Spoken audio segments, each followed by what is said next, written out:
ओम नमो भगवते वासुदेवाय। ओम नमो भगवते वासुदेवाय।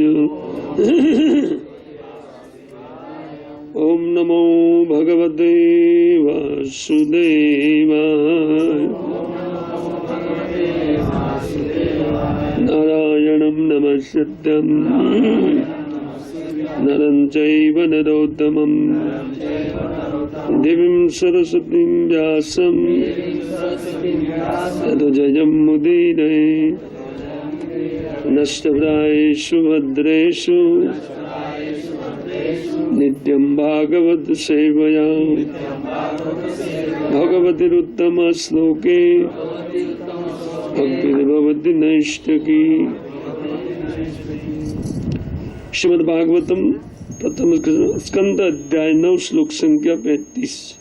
सपदे सखी वचो निशम्य मध्ये निज पदयो बलयो रथम निवेश्य स्थितवते परसैनिका आयुर अक्षणा हतवती पार्थ सखे रतिर ममास्तु सपदी सखी वचो निशम्य मध्ये। सपदी सखी वचो निशम्य मध्ये निज परयो बलयो रथम निवेश्य स्थितवती पर सैनिकायुरक्षणा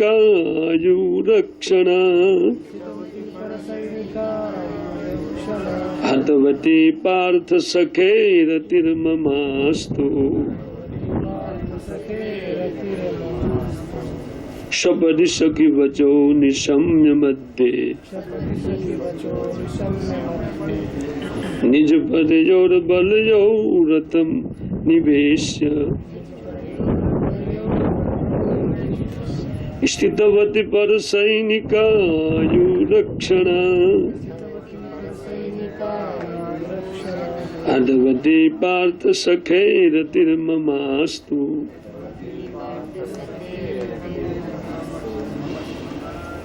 सपदि सखी वचो निशम्य मध्ये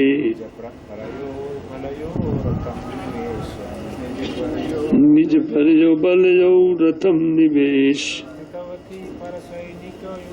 स्थितवती पर सैनिकायुरक्षणा हतवती पार्थ सखे रतिर्ममास्तु।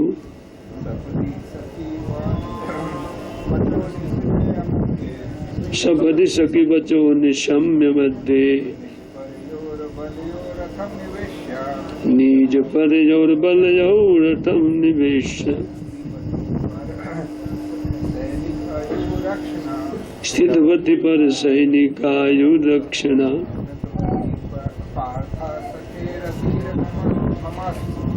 हतवती पार्थ सखे रतिर्ममास्तु। सपदि सखी वचो निशम्य मध्ये निज परयोर बलयो रथम निवेश स्थितवती पर सैनिकायुरक्षणा हतवती पार्थ सखिर्ममास्तु। सपदि सिद्ध भूमि में सखी वचः अपने मित्र का वचन सुनकर अपने मित्र का वचन निशम्य सुन करके मध्य बीच में निज परयो अपने और शत्रुओं की भलयो दोनों सेनाओं के रथम रथ ला करके निवेश्य उनके बीच में खड़ा किया। स्थितवती खड़ा करने पर सैनिका शत्रुओं की सेना के योद्धाओं की आयु आयुष्य इक्षणा देखने मात्र से हतवती हर लेने वाले पार्थ सखे प्रतापुत्र अर्जुन के सखे रतिर्ममास्तु मेरी प्रीति उनमें हो। तो भीष्म पितामह अपने स्तुति के चौथे श्लोक में कहते कि उन युद्ध भूमि पर अपने सखा अर्जुन का वो वचन सुनकर के अपने रथ को उन शत्रुओं और पांडवों की सेना के बीच में ला करके भगवान ने खड़ा किया और उन खड़ा करके ही उन्होंने उन शत्रु पक्ष के सैनिकों की आयु हरण करने वाले उन पार्थ सखे श्री कृष्ण में मेरी रतिमति हो। हम अज्ञान दिमिनंधस्य ज्ञानांजन शलाकया चक्षुरुन्मिलितं येन तस्मै श्री गुरुवे नमः। श्री चैतन्य मनोभीष्टं स्थापितं येन भूतले स्वयं रूप कदा मह्यं ददाति स्वपदान्तिकम्। वन्देऽहं श्रीगुरौ श्रीयुतपदकमलं श्रीगुरून् वैष्णवंश श्रीरूपं साग्रजातं सहगण रघुनाथान्वितं तं सजीवं साद्वैतं सावधूतं परिजनसहितं कृष्ण चैतन्यदेवं श्रीराधा कृष्ण बालान् सहगण ललिता शिवशाखान्वितंस् मुखं करोति वाचालं पङ्गुं लङ्घयते गिरिं यत्कृपातमहं वन्दे परमानन्दमाधवम्। जयतं सुरतु पङ्गौ मम मन्दमतेर्गति मत्सर्वस्वपदाम्बोजो श्रीराधा मदन मोहन। वाञ्छाकल्पतरुभ्यश्च कृपा सिन्धुभ्यैव च पतितानां पावनेभ्यो वैष्णवेभ्यो नमो नमः। श्री कृष्ण चैतन्य प्रभु नित्यानंद श्री अद्वैत गदाधर शिवासादि श्री गौर भक्तवृंद। हरे कृष्ण कृष्ण कृष्ण हरे हरे हरे राम राम राम। नमो विष्णुपादाय कृष्ण पृष्ठाय भूतले श्रीमद्भक्तिवेदांत स्वामी नामने नमस्ते सारस्वती देवे गौरवाणी प्रचारणे निर्विशेष शून्यवादी पाश्चात्य देश दान। तो श्री भीष्म पितामह की स्तुति हम लोग देख रहे हैं और इस महापुरुष में हम लोग पाते हैं उनकी मनसा, उनकी अपनी बुद्धि समस्त कामनाओं से मुक्त करके उन्होंने श्री भगवान के दर्शन में या भगवान के प्रति प्रीति उत्पन्न करने में अपनी बुद्धि को लगाया। वस्तुतः संसार में परमार्थ के जानकार व्यक्ति यही कार्य करते हैं। परमार्थ का अर्थ होता है जिसको एक बार संपन्न करने से व्यक्ति को कुछ करना नहीं रहेगा जीवन में, उसको परम अर्थ सर्वोच्च लाभ जिन्होंने प्राप्त कर लिया उनको क्या करना बाकी रहेगा। और वो सर्वोच्च लाभ है भगवान में प्रीति प्राप्त करना। इससे बड़े बड़े बुद्धिमान व्यक्ति चैतन्य महाप्रभु के द्वारा स्थापित उन हरे कृष्ण मंत्र का जप करते हुए आज भी संसार में अपनी रतिमति को भगवान में लगाने की चेष्टा करते थे। यही बुद्धिमान व्यक्ति है। सांसारिक सौंदर्य में अगर हमारा बुद्धि लगता है, ये तो स्वभाव है माया का, मायाबद्ध जीव का, लेकिन इसी से जीव की दुर्गति होती है। क्षणिक लाभ हो सकता है संसार में, इसी जीवन में क्षणिक लाभ कोई प्राप्त कर सकता है, लेकिन उन क्षणिक लाभ, क्षणिक सुख में बुद्धिमान व्यक्ति, ऐसा कौन बुद्धिमान व्यक्ति होगा जो अनेक प्रकार के नरक को कमाएगा। अतः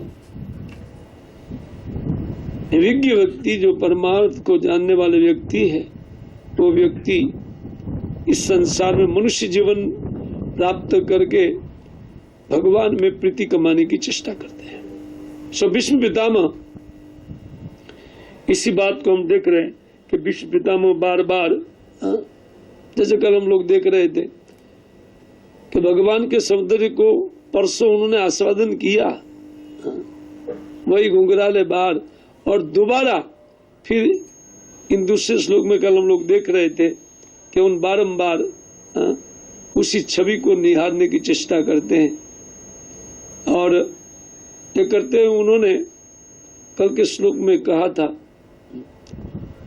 कि जो घोड़ों की डाब के कारण और अर्जुन को विजय दिलाने में अत्यंत रत होने के कारण जिनके मुख पर पसीने की छोटी छोटी बूंद उभर आई है और जिनकी अलकावली उनके मुख पर आई हुई, वो अलकावली कैसी थी?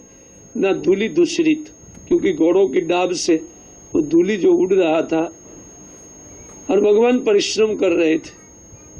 भगवान को श्रम करने की आवश्यकता नहीं है, लेकिन वो अपने उन भक्त वत्सलता के कारण अपने भक्त को विजय दिलाने के लिए परिश्रम कर रहे थे।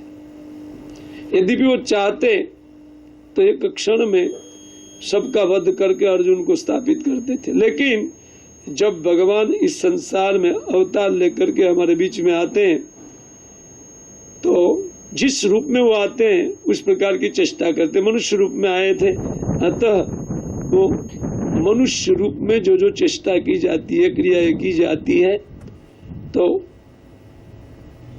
उनकी वो क्रिया, वो ऐसे ही क्रिया होती है उनकी, उन मनुष्य जैसी, सामान्य मनुष्य जैसी उनकी क्रीड़ा। लेकिन भीष्म पितामह जैसे बुद्धिमान व्यक्ति ये जान गए थे कि ये कोई सामान्य व्यक्ति नहीं है, ये साक्षात श्री भगवान है। पहले श्लोक में उन्होंने इसका निरूपण कर दिया कि जिनसे ये संस्कृति संसार रूपी प्रवाह उत्पन्न हुआ है, तो वही उन अनंत भगवान में मेरी बुद्धि लगे। जब तक हमारी आंखें उन परम सुंदर व्यक्तित्व श्री भगवान को निहारने के लिए उत्सुक नहीं होती है, तब तक हमारी आंख सांसारिक सौंदर्य से विरक्त नहीं होगी। हमारी सभी इंद्रियां, और ये सांसारिक सौंदर्य गलित सौंदर्य है। ये तो एक दिन है, आज है, कल नहीं रहेगा। गलित का अर्थ जो जाने वाला है या गल करके वो नष्ट होने वाला है। नहीं, उनके लिए एक छोटी सी कथा प्रभुपाद जी बताते उनको गलित सौंदर्य के लिए। एक बार एक विदुषी महिला थी, वो खूब सुंदर थी। किसी एक उन मूर्ख पुरुष की बुद्धि उनमें लग गई। वो बारंबार उनसे मिलने लगा। वो समझ गई स्त्री कि ये क्या करना चाहते हैं, तो और वस्तु तो एक दिन उन्होंने डिमांड कर ही लिया कि मैं आपका संग चाहता हूं। बोला ठीक है, कोई बात नहीं, लेकिन मेरी शर्त है 8 दिन के बाद आप आओ। अवश्य मेरा संग तुमको दूंगी, 8 दिन बाद आओ। और उन्होंने उनको बोल करके उसी दिन से उपवास चालू किया और कुछ जुलाब की टेबलेट इत्यादि लेना प्रारंभ किया। और 8 दिन में तो वो जुलाब बुलाब करके एकदम क्रिश दुबली पतली हो गई। और ये दस्त जाड़ा इत्यादि को बर्तन में भर के रखा एक रूम में। फिर वो पुरुष आया तो बोलते वो स्त्री यहाँ रहती थी तो उनका क्या हुआ? बोला मैं ही हूँ। बोला नहीं, वो तो अत्यंत सुंदर थी। बोले इस सुंदरता को मैंने भर के रखा है, आओ मेरे साथ आओ। वो ले जाकर उन बर्तन को दिखाया, ये सुंदरता है, इसको भोगना चाहते हैं क्या? ये गलित सौंदर्य है। इसलिए जो व्यक्ति इस सौंदर्य में जिनकी आंखें चकाचौंध करती है उनको रोना पड़ेगा। इस संसार में सब लोग रोते हैं और पछताते हैं। इससे बुद्धिमान व्यक्ति उन सच्चिदानंद विग्रह भगवान के सौंदर्य में अपने आंख को स्थिर करते हैं। जैसे भीष्म पितामह अपने आंख को उन भगवान के सौंदर्य में स्थिर करना चाह रहे थे, है ना। और फिर वो भगवान की भक्त वत्सलता का गुणगान कर रहे हैं और गुणगान करते हुए आज के श्लोक का गान करते हैं। आइए हम लोग उन श्लोक को आज थोड़ा देख करके, जल्दी से मुझे दूसरे श्लोक में जाना पड़ेगा क्योंकि हमारे पास उतना समय नहीं है और विष्णु स्तुति मुझे पूरा करना है। और विष्णु को भी उधर सोने नहीं देना है सरसैया पर। तो बहुत सारे श्लोक है। खैर, तो विष्णु पितामह आज के श्लोक में एक भगवान की भक्त वत्सलता को गा रहे हैं। बोले इतने महान व्यक्ति होते हुए भी वो कार्य क्या कर रहे हैं? वो अर्जुन का रथ चला रहे हैं। देखिए, बाकी है वो साक्षात काल। और उन्होंने भीष्म पितामह ने देखा एक साक्षात काल है। साक्षात मृत्यु होते हुए भी या इतने महान, किसी को अमरत्व दे सकते हैं, किसी को मृत्यु दे सकते हैं। तो वही भगवान को ये बराबर समझ रहे थे भीष्म पितामह। अतः उन महान भगवान की भक्त वत्सलता का गुणगान इस श्लोक में कर रहे हैं। एक आचार्य बहुत सुंदर उत्प्रेक्षा में कहते हैं कि तस्य भक्त वात्सल्यम स्मरण पुनः तस्मिन् रतिम प्रार्थयते सपदि इति। इस श्लोक के पहले वो आचार्य बोलते हैं कि उन भगवान का भक्त वात्सल्य का स्मरण आने पर भीष्म पितामह कहते हैं उनका स्मरण करते हुए कि भगवान कितने भक्त वत्सल है, इतने महान व्यक्ति होते हुए भी वो अपने मित्र का रथ हाँक रहे हैं। तो कहते हैं इनका स्मरण करते हुए पुनः अपनी बुद्धि को, अपनी रति को, अपने प्रेम को वो उनमें स्थापित करना चाहते हैं। इसलिए ये श्लोक बोले सपदि सख्युर अर्जुन सेनियोर उभयोर मध्य रथम स्थापे में अच्युत यावद एता निरीक्ष्य अहम युद्धु कामान स्थितान। कहते अर्जुन ने भगवद गीता में जब युद्ध शुरू होने जा रहा था और शंख बज चुके हैं, उनके बाद में भगवान को कहा कि अच्युत मेरे रथ को आप दोनों सेनाओं के बीच में ले जाइए जरा। भगवान बोले ठीक है, क्योंकि मैं तो तुम्हारा चाकर हूं। और तुरंत जैसे बोले डचकारा घोड़े को, और डचकारते हुए वो दोनों सेनाओं के बीच में ला करके रथ को खड़ा। बड़ा भीष्म पितामह तो एकदम बड़े देखो देखो देखो ये क्या काम कर रहे हैं, कितनी भक्त वत्सलता है। ये कितने भक्त वत्सल है अपने भक्त के लिए। जैसे अर्जुन ने कहा कि हम रथ को लाइए, वो तुरंत एक ड्राइवर की तरह ले जाकर के दोनों सेनाओं के बीच में खड़ा किया। भीष्म पितामह ने एक आश्चर्य देखा। वहां पर इसी बात का वो वर्णन कर रहे हैं। कहते हैं कि इति वचो निश्चय सुत्वा सपदि शीघ्रम एव स्वपर बलि और पांडव कौरव सैन्य और मध्य रथम निवेश स्थापित्वा स्थितवती पार्थ सखेर अर्जुन सारथो मम रतिर अस्तु इति अन्वय।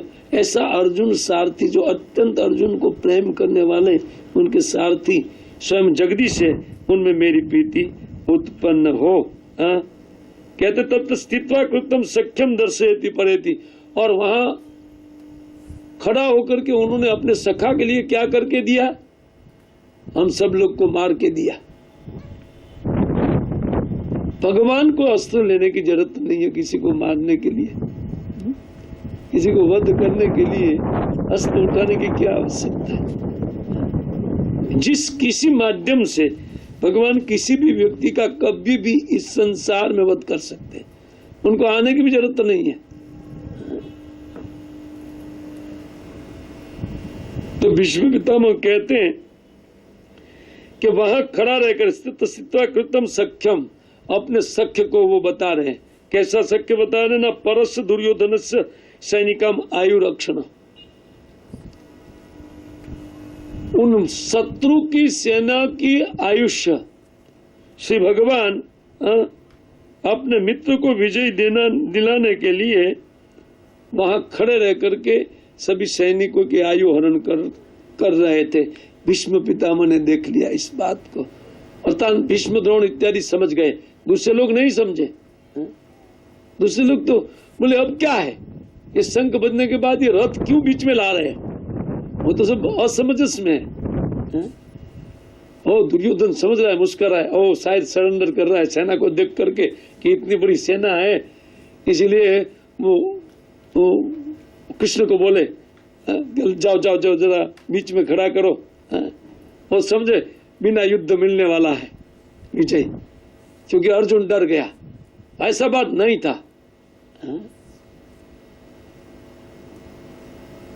तो जैसे उन दोनों सेनाओं के बीच में लाए तो बताया तुरंत, क्या बोला, असो भीष्म, सबसे पहले भीष्म देव को बताया, क्योंकि सबसे बलवान वही थे।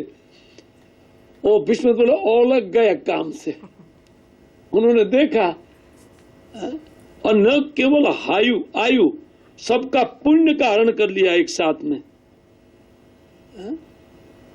सबके पुण्य सबके पाप, उन सब भाग्य इत्यादि को हरण करके भगवान ने ले लिया, खींच लिया सबका आयुष्य। भीष्म बोले गए काम से। तब तक बोलते हैं असो द्रोण असो कर्ण इति, ये कर्ण है ये द्रोण है, तुम देखो जिनको बता रहे थे उनके आयुष्य को ले रहे थे। भीष्म पितामह देख रहे, सबको समझ नहीं आ रही है कि क्या बोल रहे हैं क्या कर रहे हैं, लेकिन एक एक का भाग्य सद्भाग्य इत्यादि पुण्य कार्य सबका वो हरण कर रहे थे। हरण करके वो केवल अपने मित्र का श्रेय नहीं करना चाहते हैं। भीष्म पितामह कहते हैं कि वो आयुष आचार्य लोग लिखते हैं, इस आचार्य ने तो नहीं लिखा है, ये दूसरे आचार्य ने कहते तत्प्रदर्शन व्याजन काल दृष्टि हतवती आहत्या अर्जुन से विजय कृतवती इति अर्थ। इन्होंने पूरा किया तात्पर्य, ये आचार्य ने, एक गिरधरलाल जी है, वो कहते हैं कि उन व्याज से कि अपने सखा को बता रहे कि ये वह है वो तो एक व्याज मात्र है, और उन्होंने उन सबके आयुष्य को हरण करके अर्जुन को गिफ्ट में दिया। अब तुम मरे हुए घोड़े को मारो, इस सबका आयुष्य मैंने पहले से हरण कर लिया है, अब तुम उनको मारो। अभी क्या, अभी तो वो सब पुतले हैं, किसी में कुछ दम नहीं रह गया है, उनको मार गिराओ खाली।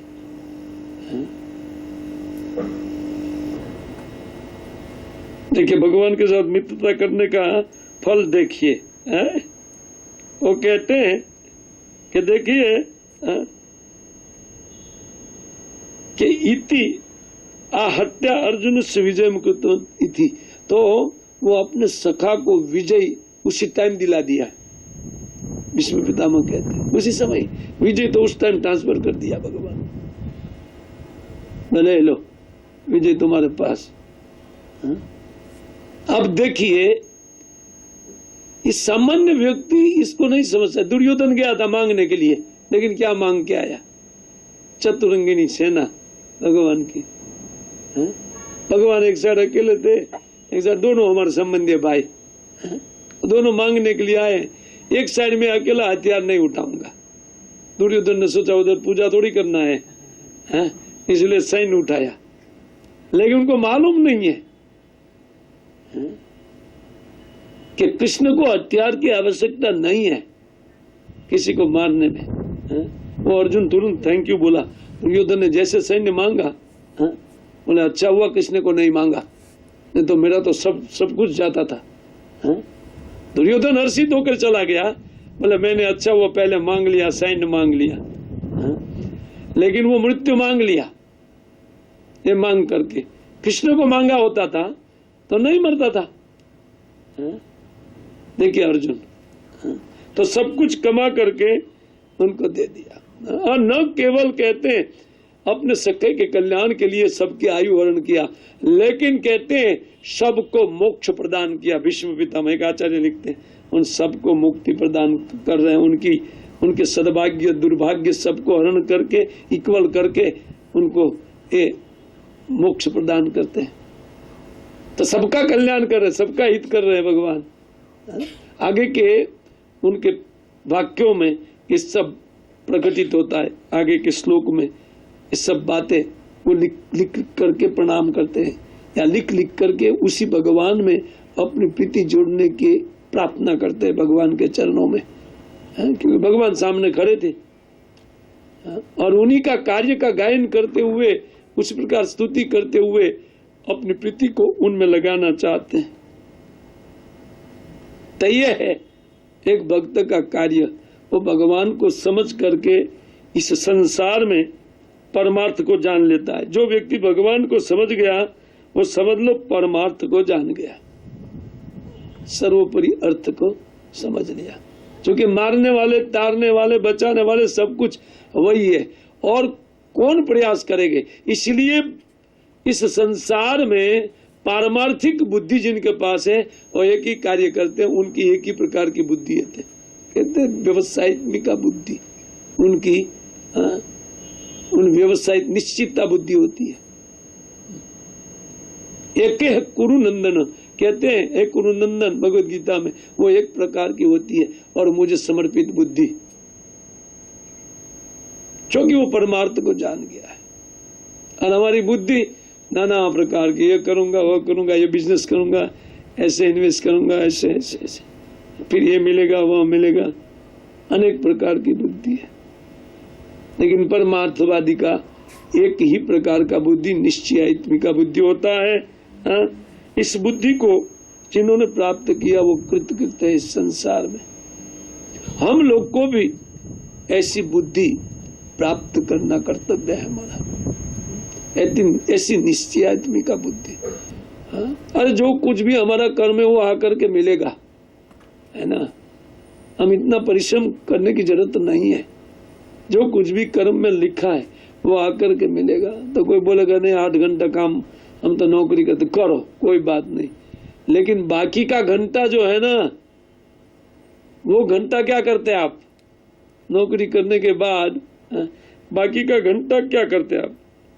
वो घंटा भगवान को दे दीजिए, उसमें से सोने में, खाने में इत्यादि लगाइए, लेकिन दूसरे विषय वस्तु में मत लगाना चाहिए। उनको अपनी बुद्धि को लगाने की जरूरत नहीं है।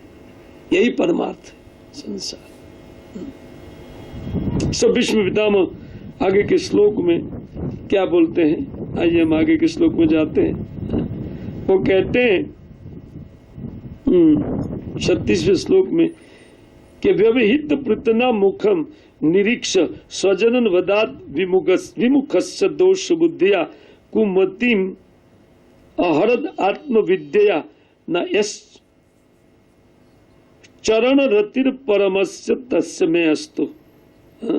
और एक बात को बोल करके फिर वो कहते क्या न व्यवहित प्रतना मुखम, कहते हैं शत्रुओं की सेना को देख करके, यानी हम लोग को देख करके भीष्म पितामह कहते हैं कि अर्जुन की बुद्धि बदल गई, न क्या उनकी बुद्धि में मोह उत्पन्न हो गया। अरे तो अपने वडील है, गुरुजन है, उनको मैं कैसे मारूंगा। हाँ? ऐसी कुबुद्धि का हरण करने के लिए जिन्होंने कहते हैं उन भगवत गीता